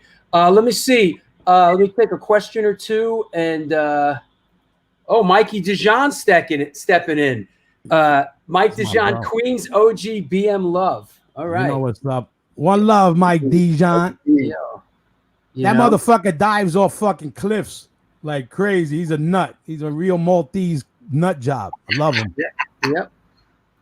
Here's an interesting one that kind of ties both you guys together. Did Madball ever play a festival or tour with Slayer? If yes, any good stories? Yeah, well, we never toured with them, but we played festivals with them back in the day. Like, we didn't really know them, but I grew up loving them. You know what I mean? They were one of my out of the thrash bands. They were my favorite thrash band. You know, that was the band that I said that's a metal band that understands a pocket and, you know, breaking shit down. And you know, in New York, Slayer's the one metal show you would see every skinhead come out to. It would be Slayer or Obituary. Yep. Those are the two bands where the hardcore kids would come out to. You know what I mean? And we did that one tour, Hoya, in Australia. Together. Later on, we did. What was the name? What was the name of that festival? Sound Waves. Yeah, Soundwave. Yeah, later years. Yeah. We did some stuff with them, so it was cool. Good. Warren been working with them for a while. Here's the thing: it's funny. Once I started working them, we never did shows together, right? Yeah. It was crazy. Like you always tell me, like, yo, we're doing shows with Slayer, and then once I started working with Slayer, like we never. We never. Yeah, it's crazy. So. Same thing back then. Also, there was less. In general, there was less hardcore bands touring. Yeah. So you were getting thrown on the metal shows, the metal bills, and there weren't as many punk rock hardcore festivals. So it would mix in a little bit more. That's why we did a lot of festivals back then with Machine Head, Fear Factory, bands like even Slayer. Well, you guys mixed it up. You guys mixed it up, and that really put you out to a diverse audience. It's like that was a really good thing for Madball, I think, is that you guys, I'd always see, wow, Madball's going out with, I'd be like, wow, that's we love music. I'm the guy who loved, like Maddie, Willie, they loved AC/DC, Van Halen, they loved Rush, they loved Stevie Ray Vaughan. I love Slayer, I love Raw Deal, I loved hip hop, and Freddie with the hip hop, and Freddie's listening to hip hop and Bryan Adams or whatever crazy shit he does. Yeah. But you know what I mean? It was always that. So it was like we were always open to everything, even though we always waved the New York hardcore flag and we're proud, but we love it all. You know what I mean? Like, Celtic Frost, you kidding me? Like, yeah, here's our friend Jamal. Who's your preferred Sabbath singer, Dio or Ozzy? Ozzy, of course, but Dio was bad, and Sabbath is the greatest band ever.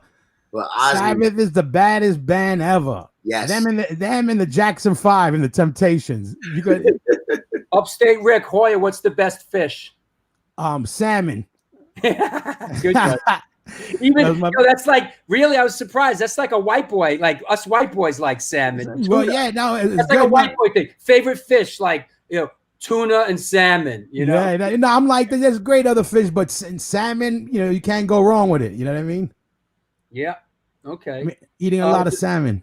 From Chucky Brown, singer of Crazy Eddie. Does Hoya still listen to freestyle music? Every other day, every Sunday. I growing up in Queens, growing up in New York at that era, freestyle was a big part of the soundtrack on the streets. You know what I mean? And my sister, rest in peace, she loved all music, and she was always, so one room was blasting freestyle, my brother's blasting AF and fucking Venom, and then in my room, all the leftovers. This is a good question, actually. I didn't remember this. What was the Limp Bizkit Korn UK tour like? How did that come about? Saw you in Manchester Arena to thousands, and then the Star and Garter pub upstairs the next day. For like 80 people, 50 people. Walk us through that, man, that Korn Limp Bizkit Madball thing, man. Yeah, no, it was a great thing. And it's a cool story. And shout out to Fred Durst. A lot of people in our world, talk shit, and you could go on for days for whatever you feel about the band or whatever, but I'll say this now, and all those years of coming up with all these great bands that loved Madball, everybody promised us this tour, that tour, and nobody ever really looked out for us. My boy Big Chris, who runs Omerta Clothing, go check them out. He was doing security for Limp Bizkit and all those guys, and basically They were gonna see a show. They were somewhere playing, and AF was playing. And Fred wanted to go, yo, shit, AF's playing. I want to go check them out. And Big Chris was like, yo, what do you know about AF? And not that he's a hardcore kid, but he loved underground. He loved some punk, hardcore, and all that. And then he started showing them videos of Madball. And Fred was like, yo, that's some cool shit. He met up with Freddie. Basically, they talked, they got along, and he was like, yo, would you guys be down to do some shows with us? We were like, hell yeah. 2 weeks later, we're fucking opening for them and Korn, doing arenas in fucking the UK. Fred Durst, dude, man. You know what I mean? Like, we got Madball got to play, fucking Wembley. Wembley Arena, not the stadium, but the arena in London. Yeah. For us, that's Madison Square Garden. For a hardcore band. You know what I mean? I saw some of that footage. It was bananas. Yeah, and it was like a great experience and with the most unlikely people. But I gotta say, shout out to all those guys. A lot of people talk about it, but they put a New York hardcore band on that bill. That's right. No matter how you cut it, they said they could have had any new popping band go on that.